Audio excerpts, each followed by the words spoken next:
Assalamualaikum warahmatullahi wabarakatuh. Perkenalkan, nama saya Taufik Hidayat. Nomor induk mahasiswa saya 1901009. Saya akan menjelaskan bagian 2 bab 7 studi kelayakan bisnis.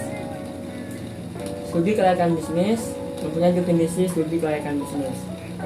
Ini hakikat dari analisis kelayakan usaha baru adalah menemukan jawaban mengenai apakah peluang usaha yang berupa produk baru atau jasa dapat dijual, berapa biaya yang dikeluarkan, serta mampukah produk atau jasa tersebut memperoleh laba.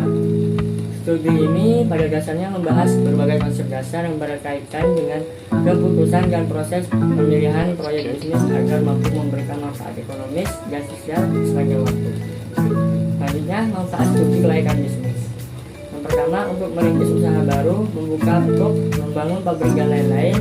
Kedua, untuk mengembangkan usaha yang sudah ada, untuk menambah kapasitas pabrik, untuk memperluas skala usaha dan lain-lain. Yang ketiga, untuk memilih jenis usaha atau investasi atau proyek yang paling menguntungkan. Pilihan usaha dagang, pilih usaha yang baru atau jasa dan lain-lain.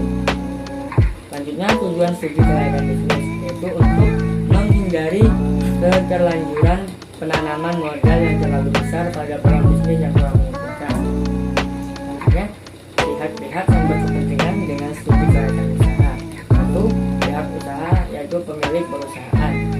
Studi kelayakan sangat penting dilakukan supaya kegiatan bisnis tidak mengalami kegagalan dan dapat memberi keuntungan sepanjang waktu.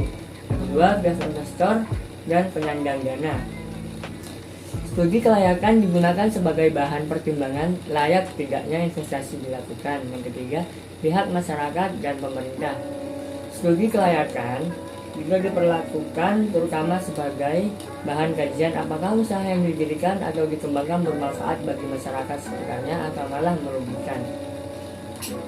Selanjutnya, intensitas studi kelayakan.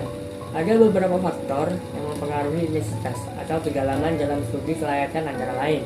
Satu, besarnya modal yang diinvestasikan. Umumnya, semakin besar jumlah modal ditanamkan, semakin mendalam studi kelayakan dilakukan. Yang kedua, tingkat ketidakpastian proyek. Semakin sulit memperkirakan penghasilan penjualan, biaya aliran kas dan lain-lain. Yang ketiga, kompleksitas elemen-elemen yang mempengaruhi investasi bisnis. Semakin banyak faktor yang mempengaruhi implementasi proyek investasi. Selanjutnya, proses studi kelayakan bisnis. Satu, tahap penemuan ide atau perusahaan perumusan gagasan. Wirausaha memiliki ide untuk merintis usaha baru atau mengembangkan usaha yang sudah ada. Kedua, tahap memformalisasikan tujuan, tahap perumusan visi dan misi bisnis. Ketiga, tahap analisis yaitu tahap pengkajian ide bisnis. Apakah ide bisnis akan dapat mencapai tujuan atau tidak. Keempat, tahap keputusan yaitu tahapan mengambil keputusan. Selanjutnya ada analisis kelayakan bisnis.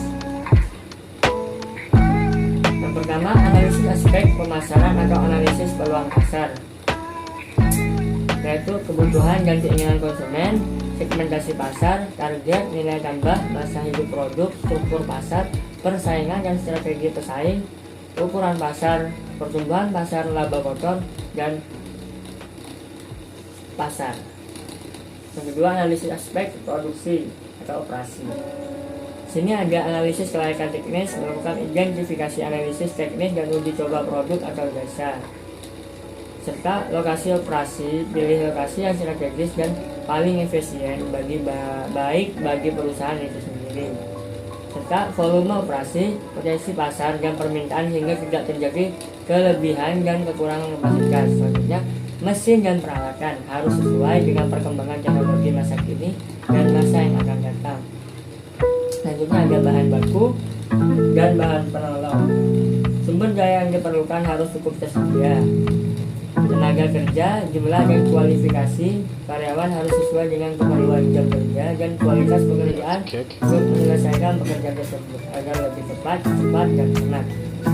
Selanjutnya yang terakhir ada layout, tata ruang dan tata letak berbagai fasilitas operasi harus tepat dan prosesnya praktis. Yang ketiga adalah analisis aspek manajemen.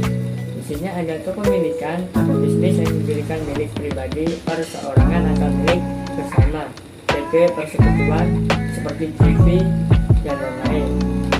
Kedua, organisasi setiap bisnis usaha membutuhkan orang-orang dengan berbagai jenis keterampilan dan bakat untuk bekerja sama mencapai tujuan organisasional. Ketiga, tim manajemen atau bisnis dikelola sendiri atau melibatkan orang lain secara profesional. Yang terakhir, karyawan harus sesuai dengan jumlah, kualifikasi, dan kualitas yang diperlukan.